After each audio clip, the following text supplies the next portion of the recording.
Pop it. Where's my producer? State of Football, Part 76. We can't stop. We won't stop. RSC in a place to be here at the Jersey Shore. Back from San Diego, of course, with my co-host each and every day, John Murphy, who's returning to New Orleans, preparing for another storm, my man. My God. Unbelievable. Of course, Ralph Ventre, each and every Monday morning. Still getting recuperated from that jam-packed Sunday. We got a jam-packed show, a fun show, of course. Out in San Diego was a good time with the Hub football camp. If you tuned into our live coverage, we've been kind of releasing a lot of the videos and interviews and top performers on the social media network. So we will get that in throughout the week. So much to get to. Hopefully at the end of the show, we can go over some of that stuff. If not, we'll fill in throughout the week where necessary. But go check it out. Something very special is happening with the Hub football camp. Some really talented players. I'm curious to see who gets picked up here this week. There will be some players signed. Shane Ray looks very good. Matt Elam was one of the top standouts. Guys like Greg Dortch and Devin Ross were lighting it up. And so I'm very excited. A couple of offensive lineman prospects. We'll dig into that. But man, oh man, the steamroll locomotive that is the Arizona Cardinals. Let's start off with the Hail Murray. I walk in the door fresh off the plane. John said, "Holy bleep, did you see that?" I said, "What happened? What happened?" I scramble. I put on the NBC broadcast. I get the highlights, and there it is, the Hail Murray. Cardinals 32, Bills 30. Who better to take it away than our residential Bills insider, Ralph Ventre? Ralph, how are we feeling this morning? Wow. One Hail Mary away from being 8-2 at the bye. It's unbelievable. Really incredible. I mean, the Bills, they had their three best players down there on DeAndre Hopkins, Jordan Poyer, Micah Hyde, Tre'Davious White, and Murray somehow escapes pressure in the backfield toward the sidelines, heaves it up 50 yards. It's just nightmares. It's unbelievable. How did DeAndre Hopkins come down with that ball? What an exceptional play. It's just, it's a stunner. I heard something that the last Hail Mary to decide a game was in 2015. I think it was Aaron Rodgers to Richard Rodgers. So it doesn't happen every week in the NFL. But that doesn't take away from the fact that the Bills' secondary was shorthanded because of COVID going into the game. But they squandered a 14-point lead. Their run defense was lacking. And then on the other side, the Bills' run blocking was lacking. Hopefully that will change once Mitch Morse gets back into the lineup at center, and that will allow Feliciano to kick back out to guard because the Bills' guards are struggling right now. Josh Allen did throw two terrible interceptions, but at the end of the day, he played more than good enough to win the game. That throw to Diggs on the go-ahead touchdown was just awesome. And really, that leads me to the story of this game, Stephon Diggs and DeAndre Hopkins. You know, the Bills lost this game, but the real losers were the Texans and the Vikings. They gave away two dynamic receivers who have really made a huge difference for their new teams. I mean, Hopkins single-handedly maybe the best play in the NFL all season. Up against three guys, comes down with that ball. Stephon Diggs leading the NFL in receptions and receiving yards and has helped Josh Allen take that next step. He makes Cole Beasley and John Brown that much better. You say the same for Hopkins. He makes Christian Kirk that much better. And he makes his quarterback that much better as well. So Bills and Cardinals, really two dynamic receivers. That was fun to watch yesterday. And my guy Josh Allen, He delivered when it counted. But wow, that Hail Mary, just left a little too much time. left just a little too much time. 75 yards in 34 seconds, John. And the big news here to me is, of course, the Bills 7-3, trying to at least chase down those Steelers and Chiefs. But now the big story here, suddenly they could go from first to out of the mix because there's 6 teams, count them, 6 teams that are now 6-3, knocking down that door. Yeah, and I think, we mentioned it last week. When you look at the AFC, and it was a continuing trend. Now, some of those teams won, others of them did not. But the continuing trend that would make you nervous at the halfway point, and Ralph hit on one of them, is you have a lead going into the second half on the road. That is when you want to be able to run the ball. And if Josh Allen continues to be their leading rusher, this is the kind of heartbreak you could have suffered not in November, but in January in a playoff matchup, right? Because you look at every single topic, and stat down the thing. It's not penalties that are different yesterday. It's 2-2 on turnovers. Time of possession is even almost the same.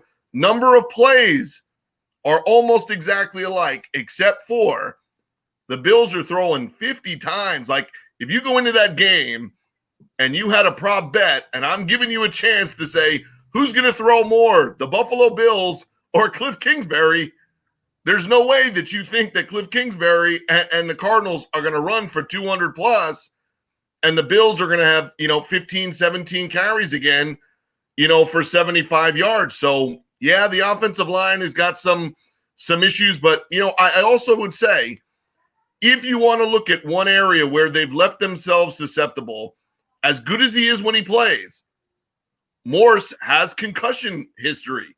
He has a concussion history, and you've left yourself a little thin to have to make a move that as soon as you take Feliciano and not come on light my fire, but John Feliciano, and you move him around, there's no fire going with that run game right now, but there hasn't been the whole season.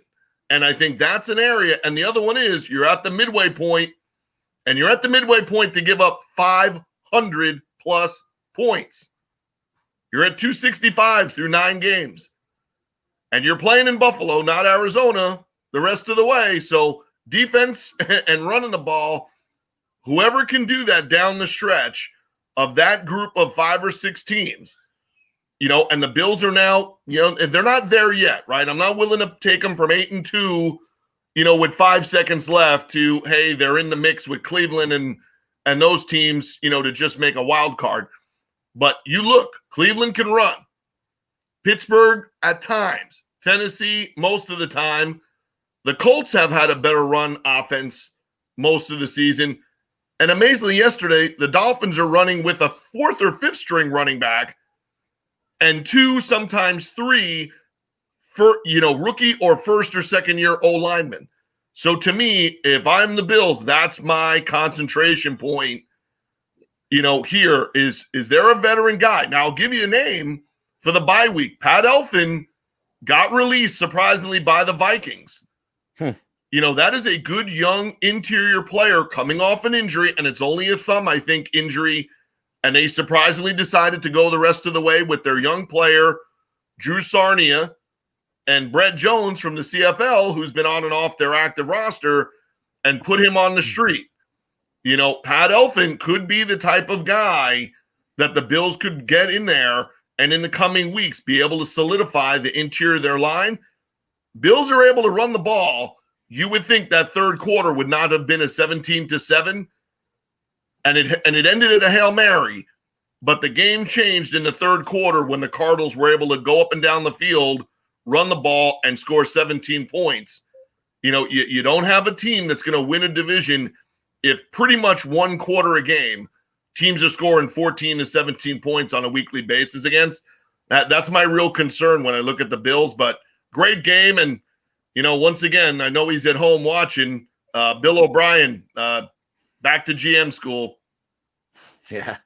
Well, hey, if you're a fan of the State of Football show, then you know that the Cardinals were my preseason darling. Here we are in week 11. I said at some point my cohorts are going to come around. Week 11, guys. Are you believing yet on the Cardinals? Or you still waiting to see?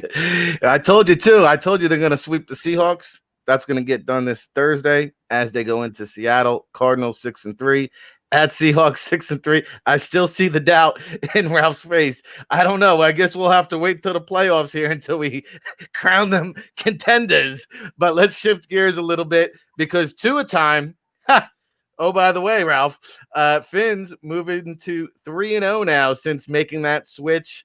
Dolphins take care of business 29-21 over the Chargers, and now they have kind of aligned themselves to put them in a position to catch up to your Buffalo Bills. I'm not trying to knock Tua, but I don't think the Dolphins are 3-0 during this stretch because of Tua. They're playing great defense. They're getting a lot of turnovers, which I don't know if that is a sustainable model, but they are running the ball really well too. And I am a believer in what Brian Flores is doing in Miami, and I do think that they're a good team, but I don't think that they're there yet, and I still think that Tua is a rookie quarterback, and you're going to see that at times. In his first start, I think he averaged 3 yards, 4 yards an attempt, but they won the game. They had a punt return touchdown and a defensive touchdown. Last week, Shaq Lawson had a defensive touchdown against your Cardinals. So they're certainly making plays, and they deserve credit for that, but I don't know how sustainable that is.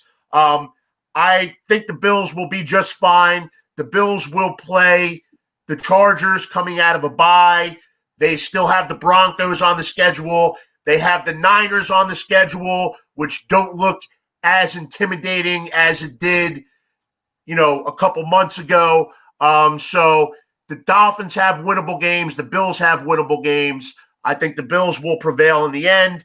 But if you're a Dolphins fan, you have to be excited with the way things are going for you. I will say one more thing about the Bills. Going into this last week, they were the only team in the league that had at least 4 wins over winning teams, over teams with winning records. So the Bills are doing just fine, but they do have to get some things shored up in the run game, and I think that it'll happen when Mitch Morse comes back and Feliciano kicks out to guard, and the tackle play with Darrell Williams and Deion Dawkins have been just fine. And Cody Ford, actually, who's playing guard this year, he was out yesterday as well. I think they can get that line straightened out for the second half of the season for the stretch run. But with that said, yeah, the Dolphins are doing some good things, no doubt. And I'm just not ready to. Tua is not ready to carry a team on his back, and he hasn't carried the team on his back in these last 3 games. So, well, you have to be encouraged though. 0 turnovers, right? No interceptions. I don't think he's fumbled. So he's steering the ship, and eventually he's only going to get better. But John, listen, if you've got at Denver, at the Jets versus Cincinnati, I would imagine this team is going to be at least 8-4, if not 9-3. Yeah, I think the 2 games for both sides that are interesting measuring sticks the rest of the way is middle of December, Buffalo at Pittsburgh, similar time frame. Oh, by the way, week 17, Bills versus Dolphins. Here come the Chiefs against the Dolphins. So both teams play a lot of the same other teams still going on. And then what matchup do you get week before that when the Bills play at the Patriots? Because you saw last night, you get into a game like that, that's a ball buster, right? Like that is a ball buster game. If you're going to say this could be this close, don't let it, don't put it to where it's at week 17 like Ralph said, he wants to get to week 17 and kind of have the 2-game cushion. Don't get there, down the stretch, because someone's going to win a game here, right? I mean, unless they're going to go 0-16, someone's going to get the duck one week and lose to the Jets, right? The Bengals, this is expected, right? I thought they could show, usually teams like that show a little sign of life somewhere in the second half when you have young players playing as well as Joe Burrow. It didn't happen against the Steelers. Nope. It could happen against one of these two teams. Why? Because there is some evening out, right? You got what we mentioned, 6 teams that are 6-2 or 6-3. So we know one thing. If we're going to finish with 7 playoff teams, the AFC is going to have probably 2 and maybe even a third team at 500 that aren't going to make it. And whatever unholy beast makes it out of the least of the NFC East and gets 10 points down in the first quarter of their playoff game is going to make it. And potentially, the Lions think they still have a halfway shot. The Bears, it's win or go home tonight, really. And if the Vikings win tonight, everybody then is 5-5, 4-5, 4-5, 2 games kind of out of the mix there. But what is going to happen when the NFC West starts bouncing off each other, some of those teams are taking an L in terms of this week. You had Seattle lose. Arizona and Seattle, someone's going down 2 games. Potentially Seattle could lose now 3 times in less than 3 weeks if they lose on Thursday. And now, oh, by the way, I don't want to rain on my parade, which is 5 wins by the Dolphins in a row. You realize that the Patriots just doubled their win total in the last 7 days with that team? I mean, again, I hate it to death because I'd like to see something new. Yeah, but I don't care if they were playing in a monsoon or not. They're still on the graphic in the hunt. I mean, you just got to give it sometimes to Belichick that if he goes down with that ship, he's letting everybody else off, including Tom Brady, but he's going down with that ship because, I mean, they have no reason that they should have been in that game last night whatsoever. And I know we'll get to it, but hey, Greg Roman, you might not need to be looking for head coaching jobs. You might be looking at college jobs in about 5 more minutes. Pink slips. We'll talk about that in a moment. State of what's wrong with the Ravens? What's wrong with that offense? Art 76. We'll save it for later in the show. It's on the rundown here, Ralph. We got NFLDraftBible.com. Did you know Wednesday night, Baldy's breakdowns, defensive end, edge rusher, outside linebackers. We're going to be taking a look at some of the best sack masters of the past decade or so. Brian Baldinger of NFL Network. It's great to see him getting a lot more shine, a lot more airtime on the NFL Network because, as we say here on the State of Football, you're home for real football talk in the mornings. Well, Baldy brings real analysis, real breakdowns. If you're into X's and O's, make sure you sign up and use our promotional code. It's November to remember here. We're halfway through the month of November. Familia 50, save your 50%. Baldy breakdowns, Friday Night Scout School, NFL Draft Bible All Access. We got the website relaunched. The web guy is going to send me a demo of the new website on Wednesday. So that's right around the corner. So if you sign up now, take advantage of the all access. You'll get access to all of our premium content. When the website relaunches, you'll get access to about 350 scouting reports instantly for 2021 and beyond.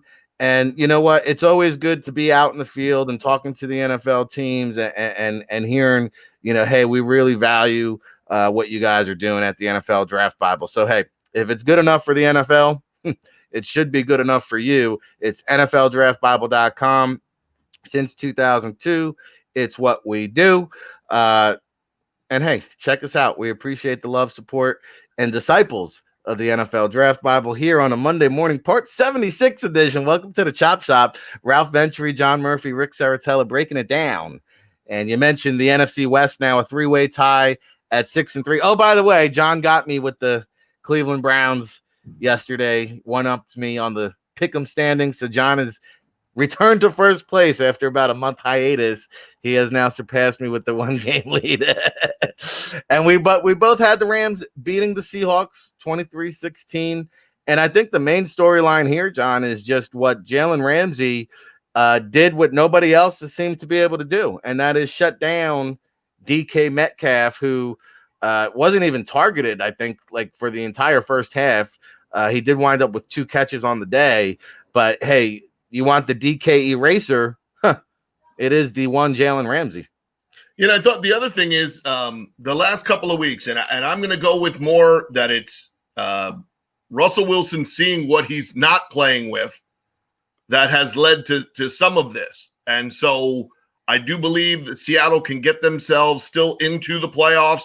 Sounds funny to say when they're tied for first and they've, been there kind of the whole year.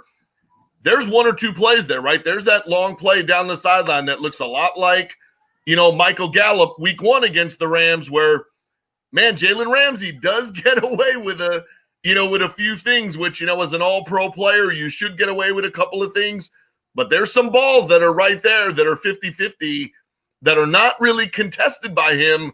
It's just the quarterback and the receiver. You got to be perfect against a guy like him because of his speed, his length, athletic ability, and then just the time he puts in. Hey, can he be a little too much, at times over the top with some of the things he says and does? Yes. But is he a dominant player on his side? He sure the hell is. And the other thing is, for a team that I, for sure, expected that with the younger talent, that it would take a year to redevelop defensively.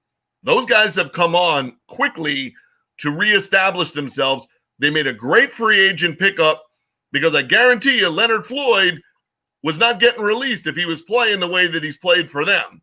They've replaced 2 linebackers on the fly, but now yesterday, significant injuries we saw because to go the rest of the way potentially without your best offensive lineman who's also a team captain, and one of the best veterans, in the league, and Wentworth, that was a tough injury to see. It seems like it's a significant knee injury, and that will really challenge the Rams' depth on the offensive line to play without him the rest of the way. But the thing the Rams are doing, they have enough run game.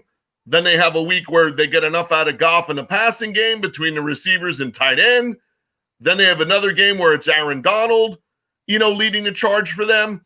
So the one thing, if you're the Rams or you're a fan of the Rams, for God's sake, don't let it come down to a field goal or an extra point because they might be about dead last in terms of kicking as they brought in Kai Forbath, who was perfect down the stretch for the Cowboys and basically hit the left side of the barn yesterday on an extra point, had one of the worst looking extra points of the season where it completely went, nowhere near the goalpost. It looked like they were socially distancing from making an extra point yesterday there. So a little bit of concern there. But what I like about the Rams is them and the Cardinals, I still want to see the pass rush in a big situation out of the Cardinals defense. The Rams might be the best all-around team. The Cardinals have the best single player and a couple of really highlight guys. Boy, Seattle might really be the 3rd best team in that division and end up, with just a wild card out of this, when time is, this is a tough week. Even though they're at home, I think this is a tough week for Seattle, there because if you can't count on Russell Wilson, right? Yesterday, they did not throw for 3+. They've been winning and losing kind of on all his plays, and he had some suspect turnovers there yesterday that were not Russell Wilson-like. And if he plays like that, they're not winning many games. Well, I tried to tell him here, and I think that at this point, I like the Cardinals and the Rams right now more than I like the Seahawks. I do, and I think Brandon Staley, the defensive coordinator there with the Rams, I think deserves some credit here. Young guy, 37 years old, comes over, was the outside linebackers coach for the Broncos. And you saw what Wade Phillips did a couple years ago when he took the defense to the Super Bowl. They kind of had to shake things around and, move some things here and move some things there and add some pieces. And he's meshed all those personalities now too. Right. And he's got them all clicking now on the same cylinder as they head down the same stretch, the stretch run. Now you've got to be careful here the way the NFL works. Don't get too hot too early. Right, because it's all about who gets hot heading into the playoffs, and the Rams are starting to heat up now. So that NFC West is going to be a shootout.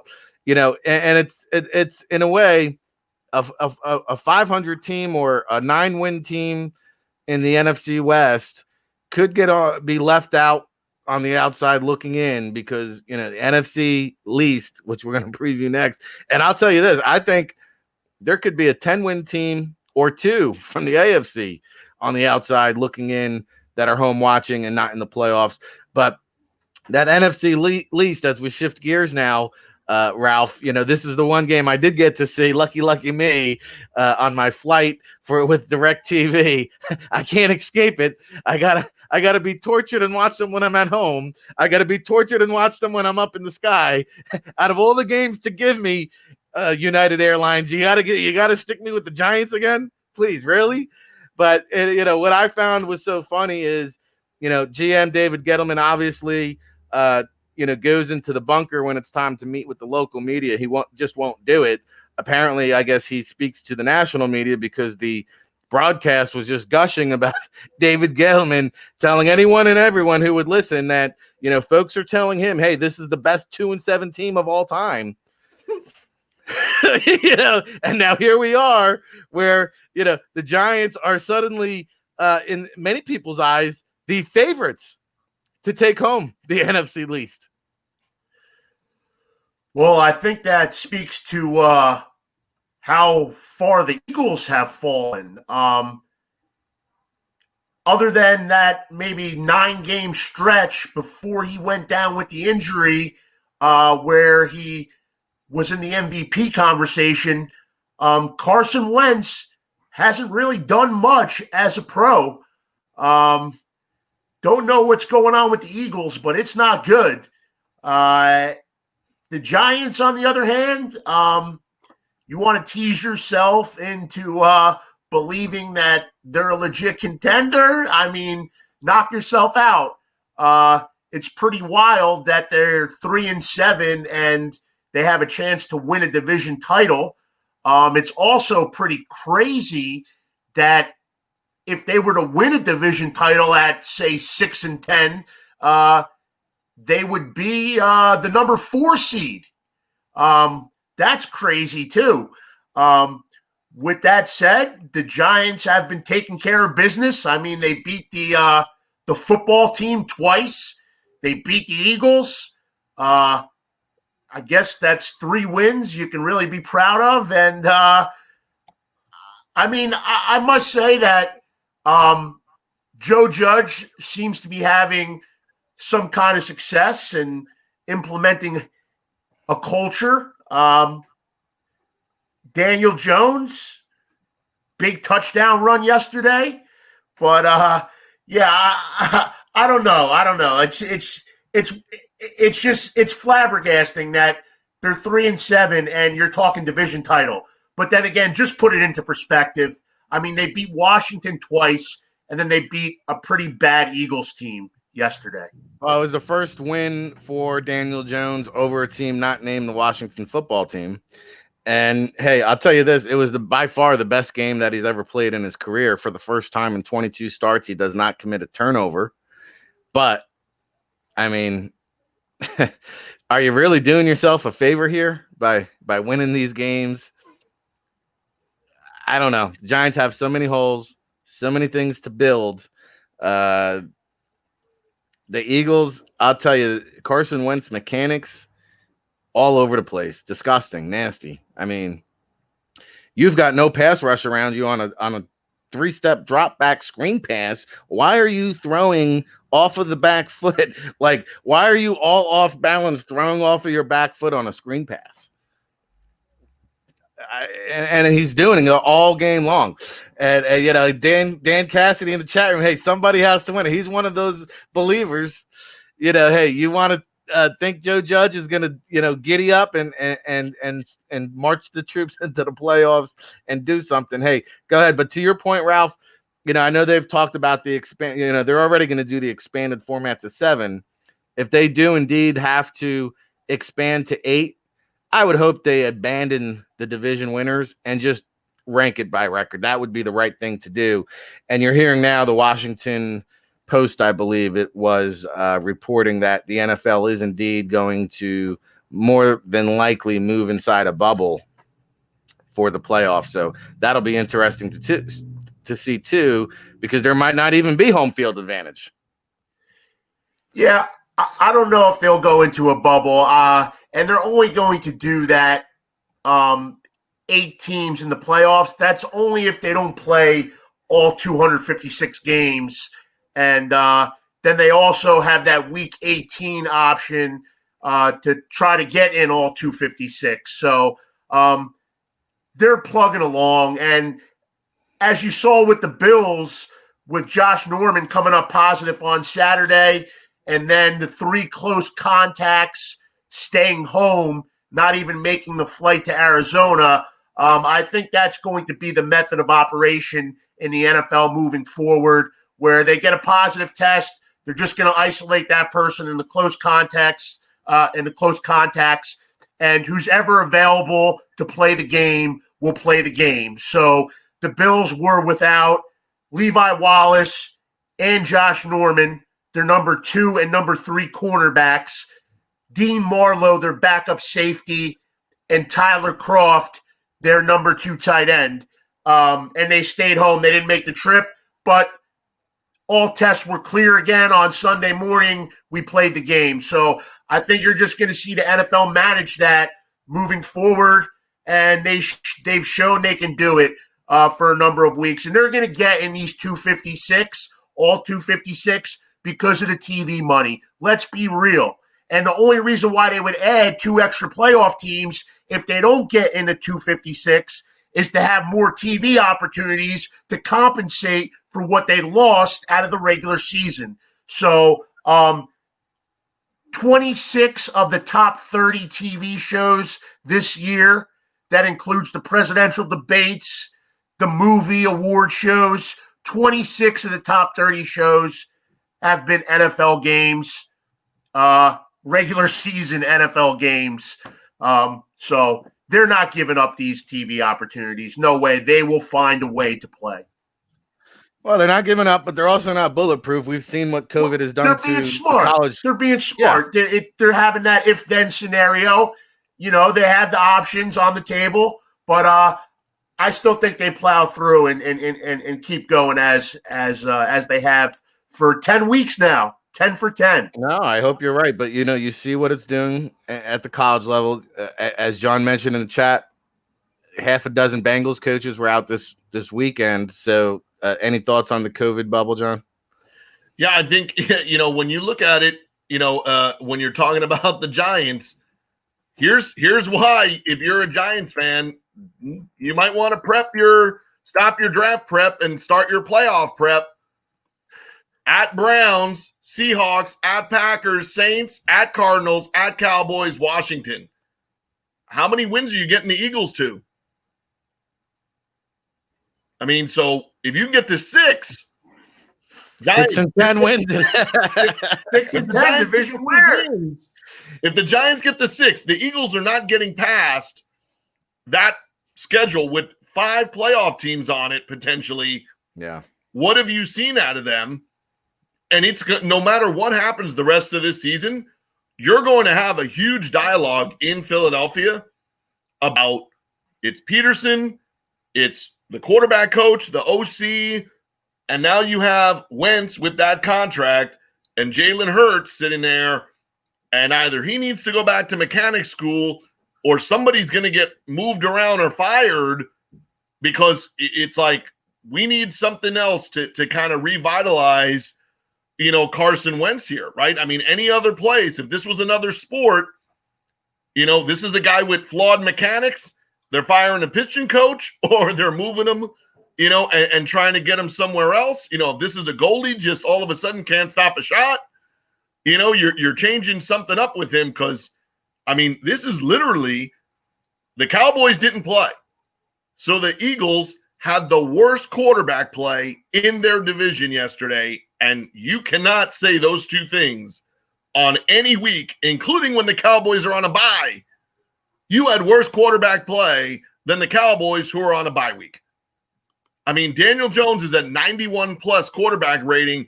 Carson Wentz is 37 yesterday. 37? I mean, that's He's unbelievable. bad. I don't recognize You him. talked about those rookies. Herbert's not had a game anywhere near 37. Tua hasn't had a game anywhere near 37. Joe Burrow hasn't had a game anywhere near 37. So when you're kind of down there in that situation, and it's been that way on a weekly basis, and when your best player is former Calgary Stampeder Alex Singleton racking up 15 tackles because he's your best linebacker, stud. You gotta, that should show you where things are at when a guy that was supposed to be a teamer is now jumped to the forefront, making plays for you defensively. And Boston Scott is your most dynamic offensive player, right? So. I mean, you just, and I'm ready to flush.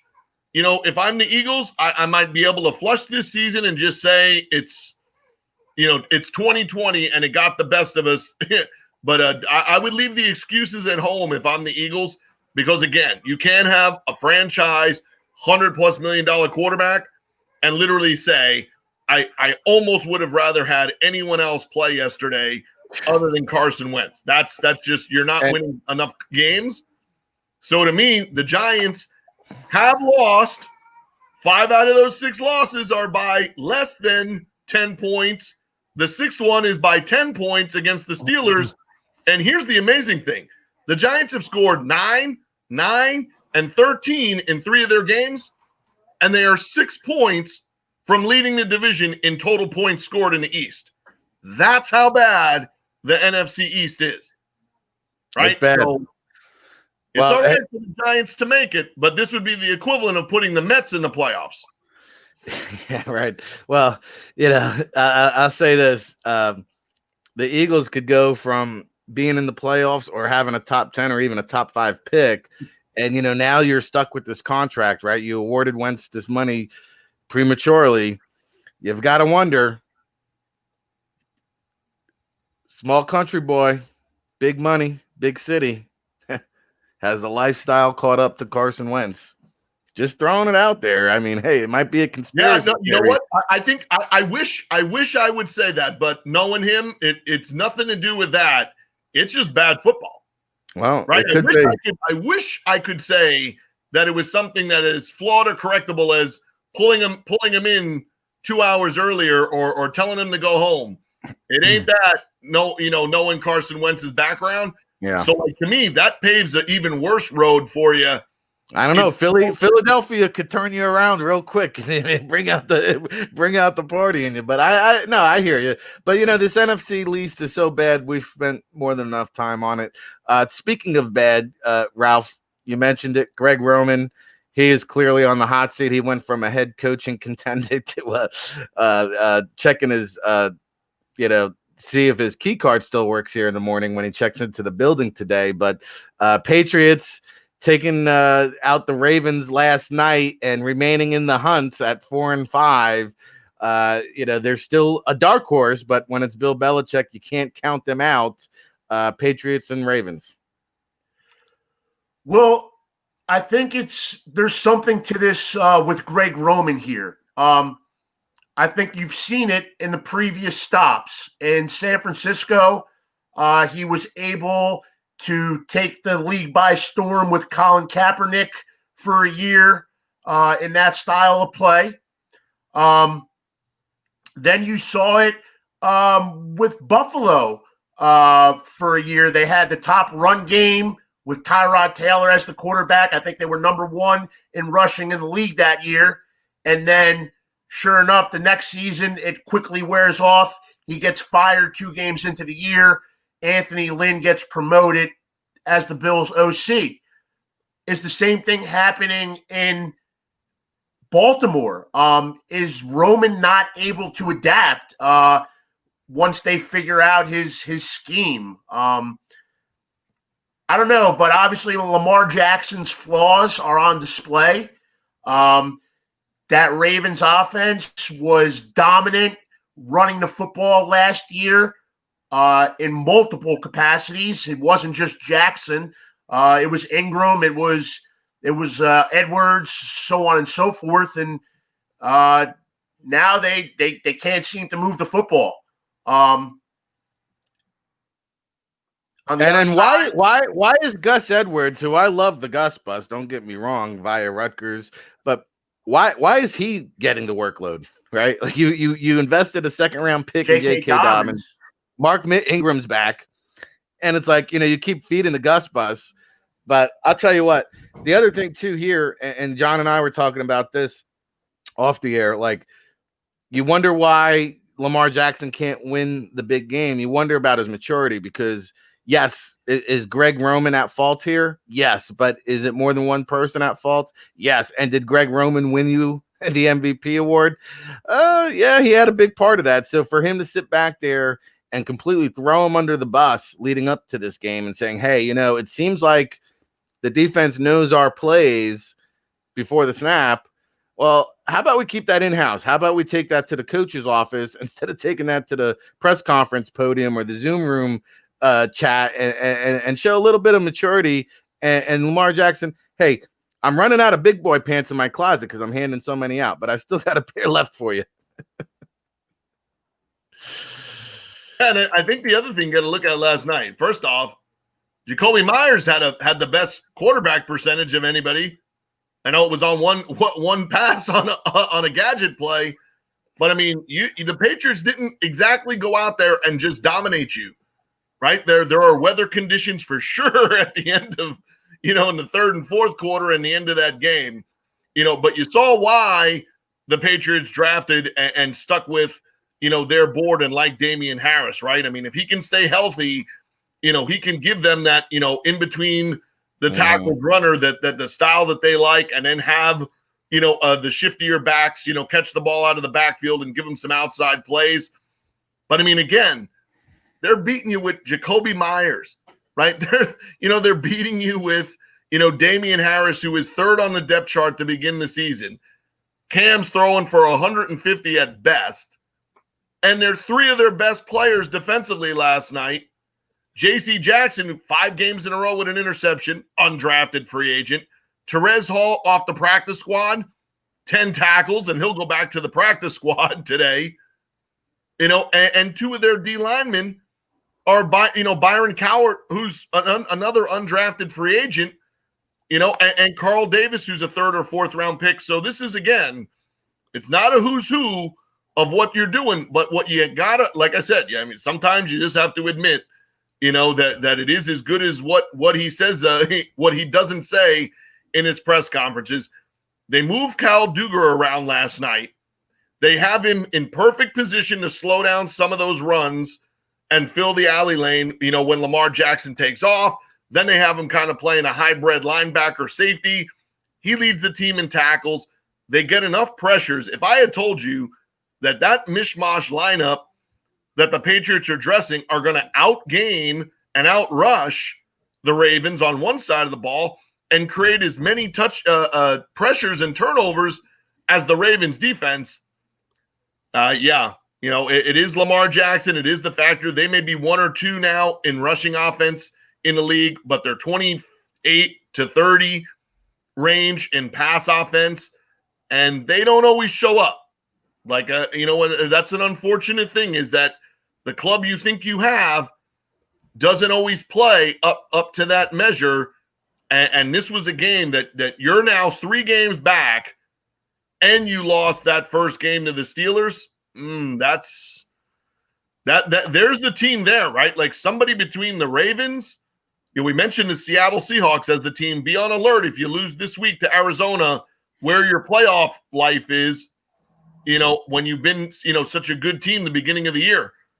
Since the Ravens lost to the Steelers, we've started to see that this may not be as good of a whole team as what's out there. Miami's playing better. The Browns yesterday found a way to win in similar crappy conditions, and can really do a couple of things well and are playing better defensively at times, except when they play each other, there. And then you look at Rick's team, out there in Vegas. You would have to say right now, you mentioned those 3 teams. Suddenly the Ravens have gone from, are they in the top 10, to they're 4th of those 4 teams. Yeah. And if you finish 4th behind the Browns, the Raiders, and the Dolphins, you're watching the playoffs, not in them. Well, and the Raiders will get a chance to sweep the Chiefs here this week in a divisional matchup. One other note, you mentioned how, Baltimore went from the driver's seat to back to the pack. You wonder now the Saints 7-2, they take care of business against the 49ers. They lose Drew Brees. Sounds like he's going to be sidelined for up to 3 games. Jameis Winston now inserted into the saddle, and you saw him a little bit, kind of dinking and dunking last night. There's going to be more of a Taysom Hill experience there in New Orleans. He had 2 fumbles, by the way, but that's going to be one to monitor here, and we won't dive too deep into it here today. Maybe throughout the week we'll get into it more. But Jameis Winston, as the Saints await NFL penalty, that Sean Payton locker room dance last week, that the Saints players unmasked, Jameis eating the W's again, is now going to draw a heavy fine from what we're hearing. So the Saints await to see if they lose a draft pick because of it. And you have to wonder, at what point do teams start telling players, hey, stop posting those videos? Right? I mean, because Antonio Brown was the first one to start doing that. And now, and you saw how quickly like the Steelers nipped that in the butt. But it has given way here to other players doing that now. And it's going to cost the Saints mightily. And I don't think they really care about the $500,000 fine. But when you start losing draft picks, and the last one, who's the first team? The Raiders lose a 6th round pick. You wonder if this is a 3rd round pick. I don't know. So we await that. We'll talk more about that throughout the week. We do have, how about this one? It's such a weird 2020. Here's 2020 in a nutshell. You look around the league, the kickers can't make the extra points, right? Extra points? No. 50 yards? We're good. 11 this week. 11 field goals over 50 yards, including the game winner there in Detroit, 59-yard game-winning field goal to upend the Washington football team. But 71 field goals through the first 10 weeks of the season of more than 50 yards. That's a new NFL record. So while, accuracy isn't at an all-time high, the distance, and to me personally, like if I were the commissioner of the NFL and could change one thing, I'd probably make field goals like under 50 yards, 2 points, over 50 yards, 3 points, over 60 yards, 4 points, maybe make it a little bit more interesting. But, kicking field goals now from 50 yards seems to be, very common thing. All right, Monday Night Football here on the State of Football. Before we get into it, the State of Football is live weekdays, 9 a.m. Eastern, your new home for real football talk in the mornings. Of course, we're live 6 days a week on the Saturday show, NFL Draft Tailgate, 10 a.m. Eastern, our college football pregame show with an NFL Draft Slant. Shout out to the young bloods, Ryan Roberts, Joe DeLeon, and Zach Thomas there for filling in, holding down the fort on Saturday's show.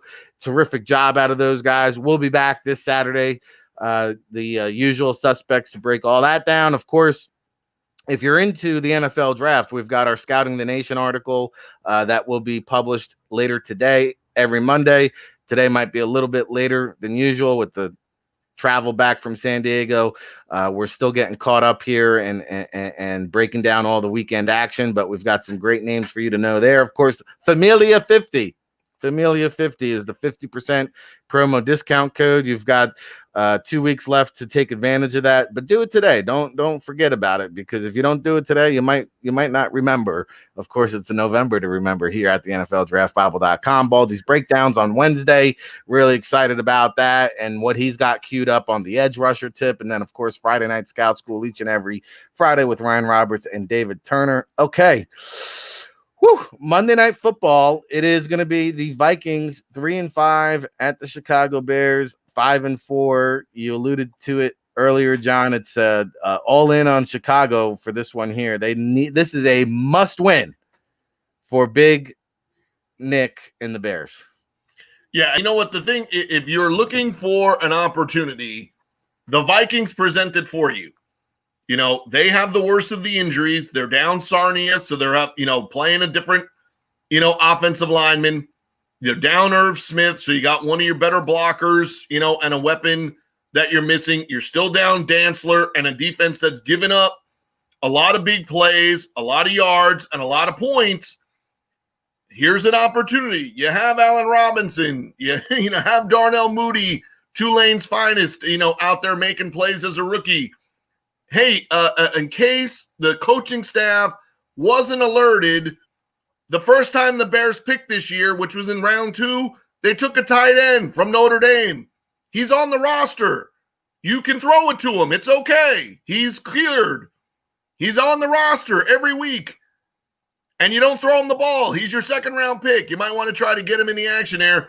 And you have old-time Jimmy Graham just for fun. And we'll be rolling out the Lamar Miller train as he actually is alive and kicking and back on the field for the first time in, I think, about 12 to 18 months. Whoa, Lamar Miller sighting. Whoa. So if you're the Bears, you have a shot here at home against a divisional rival who likes to turn the ball over. Do you like that? Yes, we do, Kirk Cousins. We like when you turn it over. And we know what you don't like, Kirk Cousins. You don't like playing on Monday night. You want to know why? You're 0-9, right? So, you might bring your mask with you tonight because you might be sitting there wondering, how did I get to the big old 0-10? So I think the turnovers, the way that the Bears defense plays is a perfect stylistic matchup. And if the Bears defense can play good against the run early, make them one-dimensional, here's your season right here, because you see the rubber meeting the road when you start hearing that stuff with the GM and the coach, right? A couple weeks ago, the Bears were the in thing, right? We almost were teased enough to put them in the top 10. Thankfully, we kept them out of there because we saw the writing on the wall as a one-dimensional team.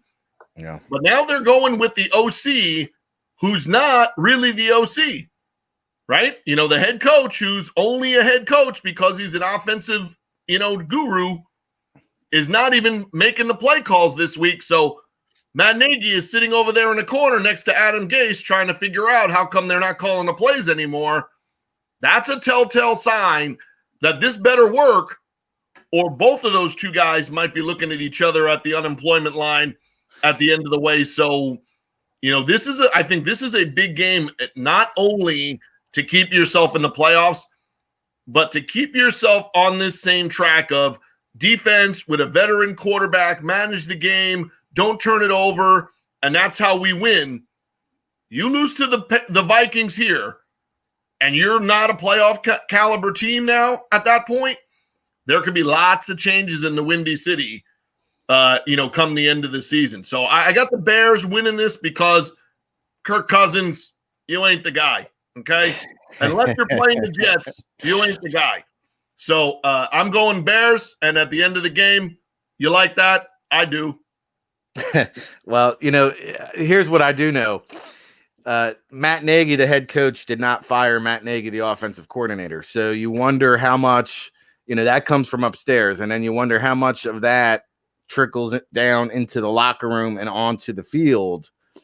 And for as good as that Bears defense is, Ralph, and as talented as they are, they've given up more runs of 10 yards or more 38 times.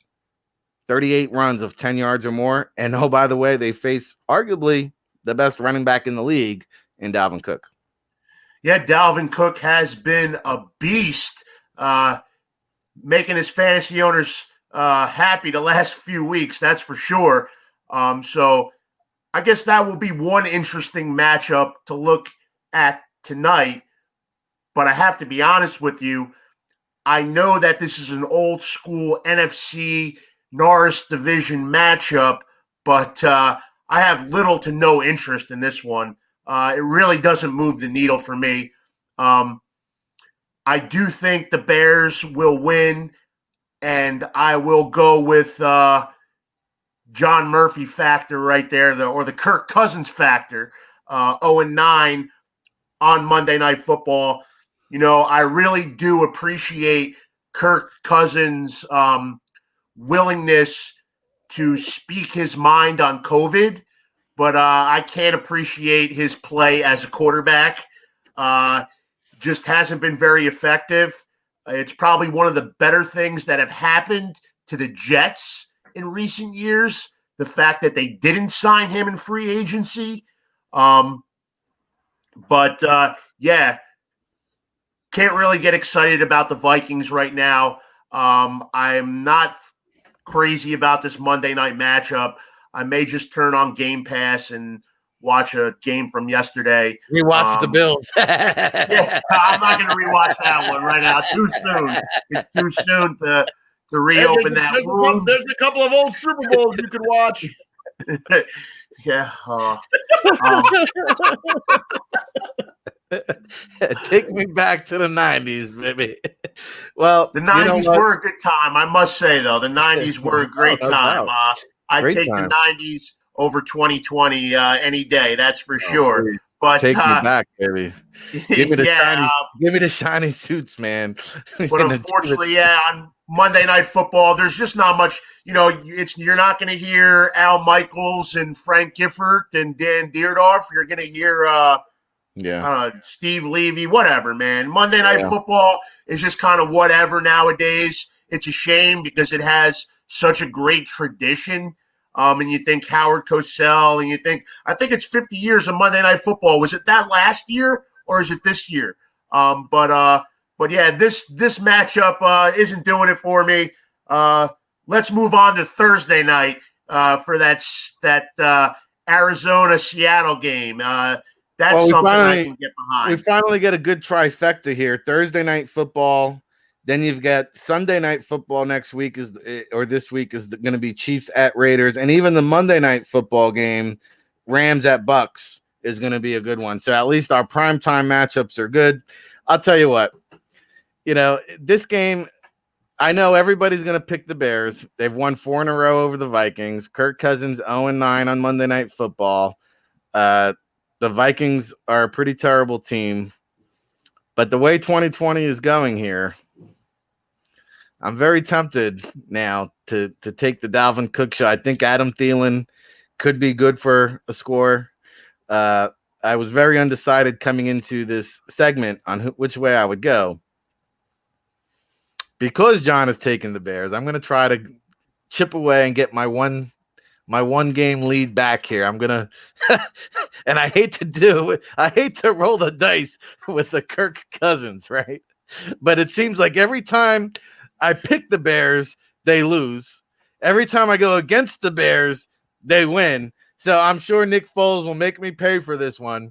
But I'm going to go with the Vikings here. I'm going to go against the grain. I'm going to get my game back and even it up so we can go into this week's pick'em standings with a tie, because I know I'll gain that game back on Thursday, right, when I take the Cardinals. So I'll go with the Vikings here just for the sake of trying to get my one game back into the standings. But I legitimately think the Vikings could win this one because the Bears are not that good. Dalvin Cook is going to run wild.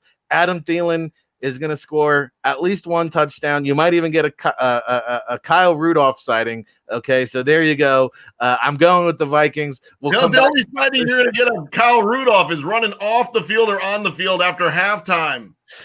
This is a perfect setup. This is overcoaching. I was doing it early. You've now picked it up. We might be talking about Ric Serritella being on the hot seat. Not great. Well, this is a perfect setup. I get a Bears win, and then I can just roll with you and take the Cardinals Thursday night.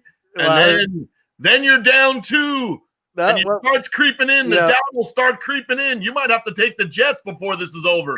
No, well, listen, I do think there is legitimate pressure on Nagy here coming from the upstairs now.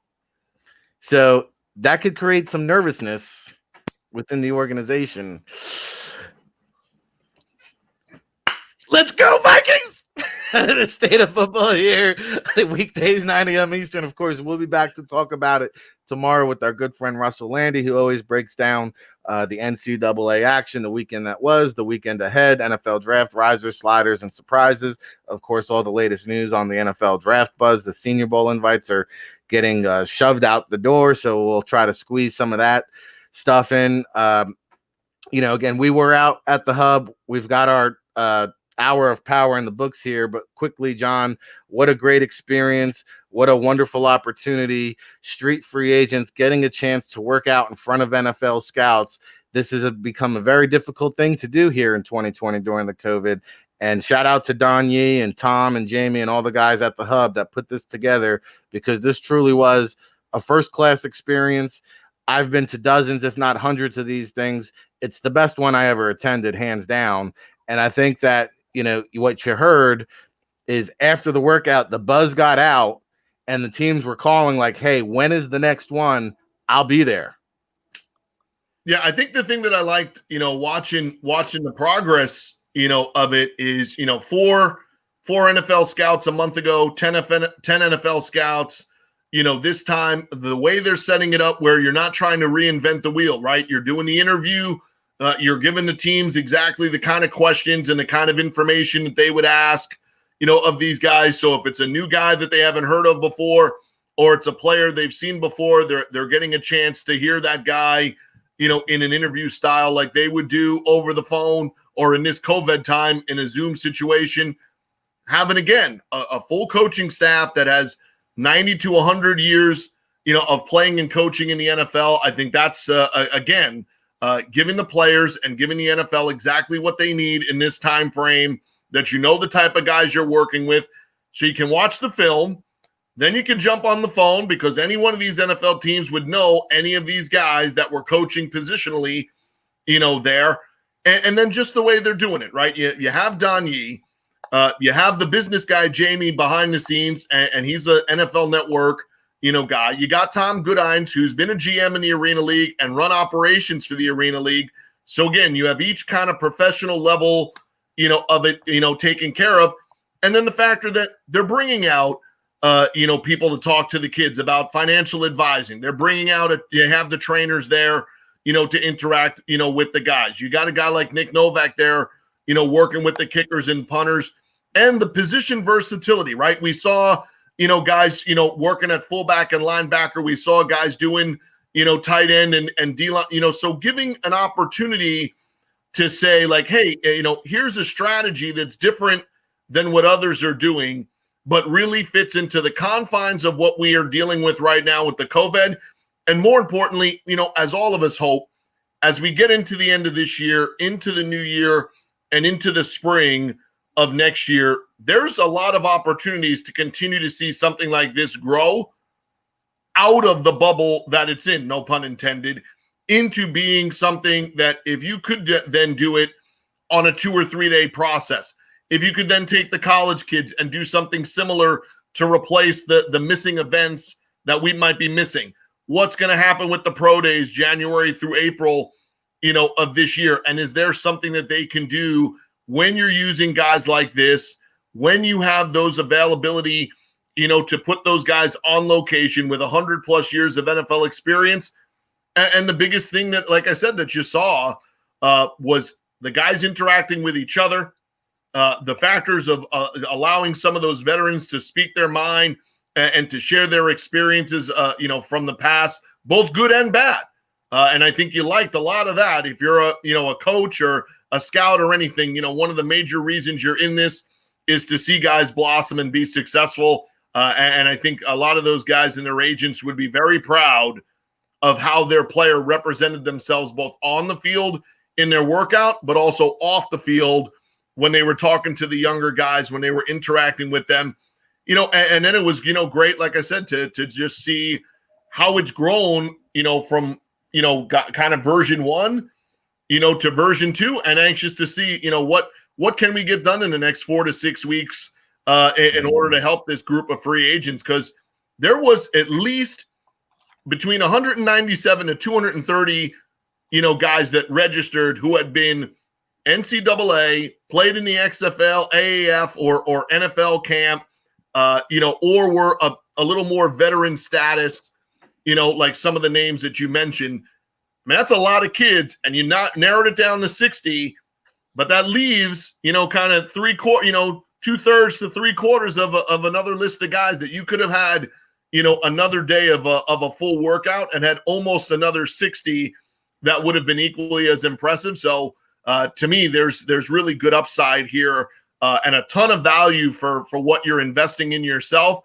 Because what I like the most is these kids can walk out of here not only knowing where they're at, but what they may need to do to improve the next time. That's and one or two of the guys that were there the first time, you heard the coaching staff, most notably Coach Chris, saying, hey, I worked with that kid a month ago, and what I saw out of him, this time, he's even better.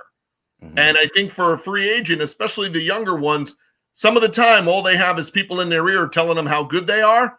Yeah. Sometimes it's good to get a little kind of rhetoric that's a little different, a little noise to tell you a little pushback on how good you think you are, because that's what's going to make some of these guys get opportunities. And like you said, I will not be surprised to see guys like, out of this camp getting opportunities, whether it's now or with a 90-man shot in January.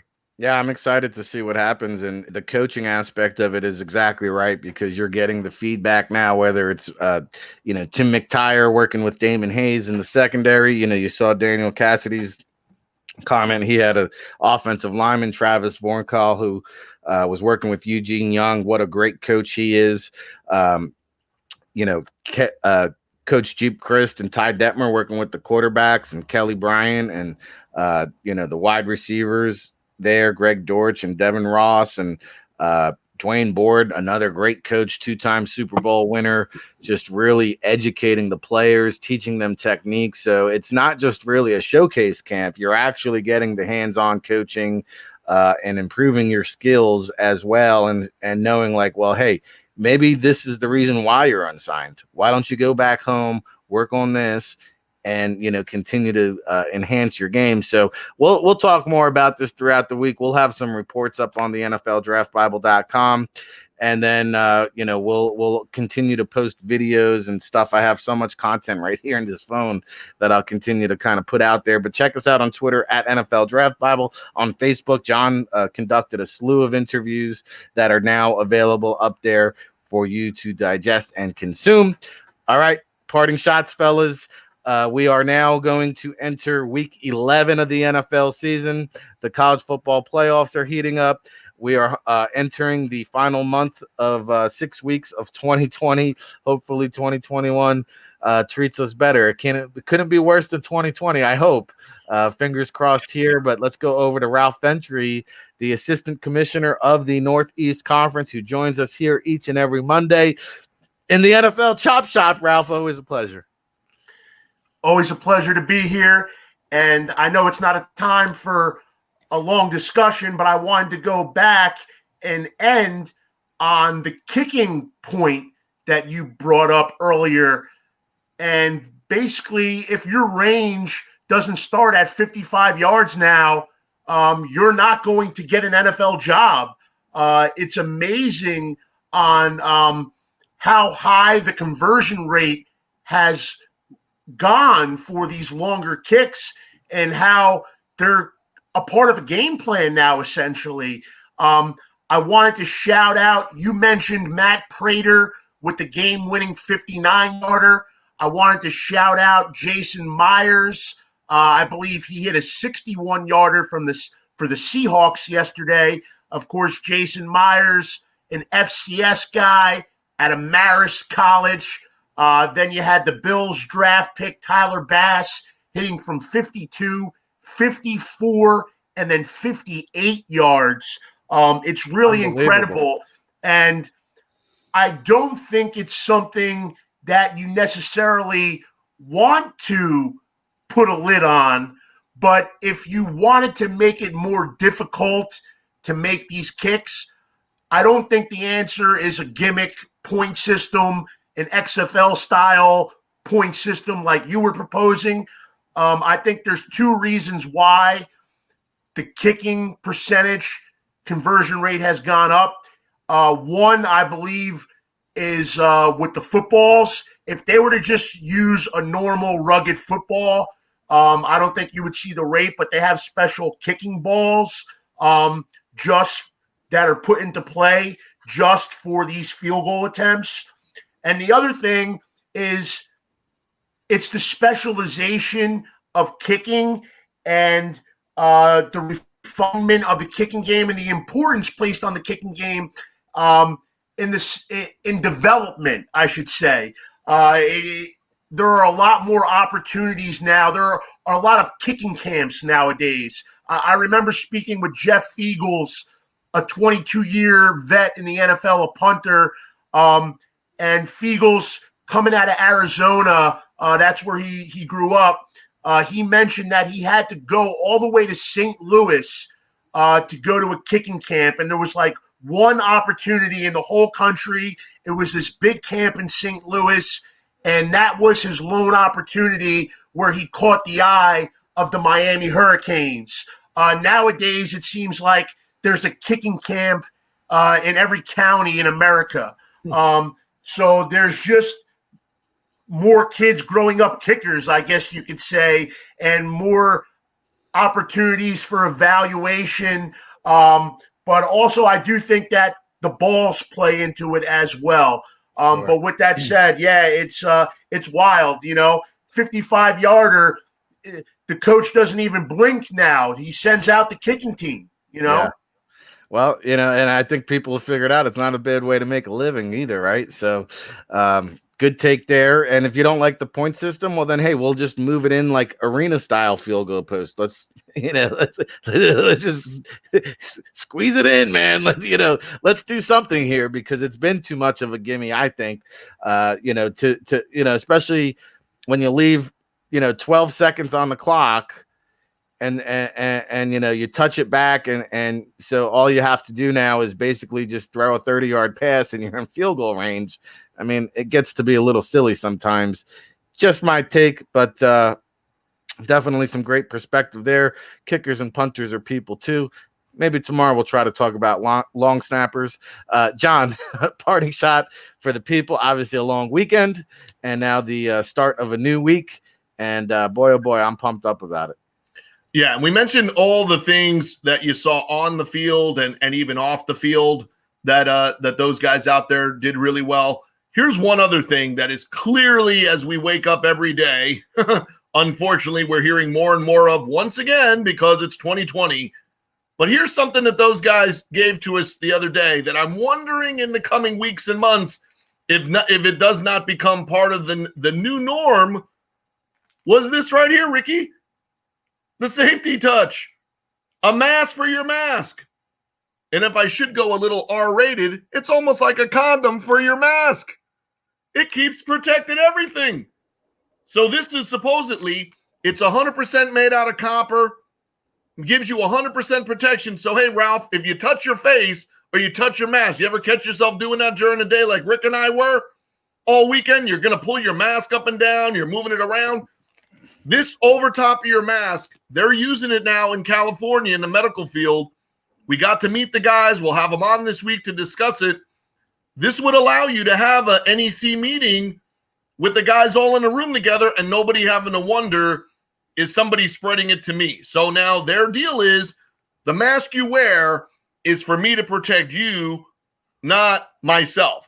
Now you stick this over your mask. Now both people are 100% protected, that if somebody were to say something and it got on there, it instantly dies. And if you were to get moisture on your mask because of the weather conditions, you're wearing your mask all day, you're out working in the field, or you're in a hospital setting or an office setting, it'll keep all of that inside, as Rick and I saw. So is this an added layer of protection that 3 months from now, we might be talking about something we saw that the hub people were smart enough to engage and get those guys out there? So the other day, you saw us, all of our interviews, all of our interaction was able to be a lot more normal with one person wearing a mask and the other one not, or both of us wearing it, because this added layer of protection might just be the next big thing.